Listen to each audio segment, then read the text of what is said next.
ভারতবর্ষের বিজেপি রাজনৈতিক দলের হেভিওয়েট নেতাদের সাথে মমতা ব্যানার্জির পার্থক্য ছিল, আছে, থাকবে।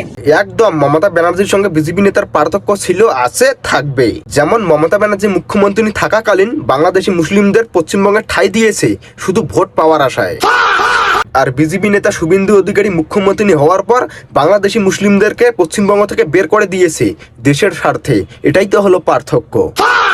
আর ঠিক অষ্টমী গিরির সাথে বিজেপির সোশ্যাল মিডিয়ার কর্মীদের পার্থক্য ছিল, আছে, থাকবে। কারণ অষ্টমী গিরি কারোর মুখ দেখে ভিউ কামায় না। অষ্টমী গিরি মুখ দেখিয়ে ভিউ কামায় না, পদ দেখিয়ে ভিউ কামায়। আর কি বললি, সোশ্যাল মিডিয়ায় বিজেপি কর্মীদের মধ্যে আর তোর মধ্যে পার্থক্য আছে। একদম ঠিক বলেছিস।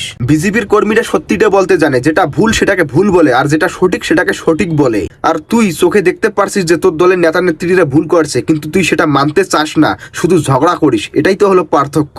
জয় শ্রীরাম।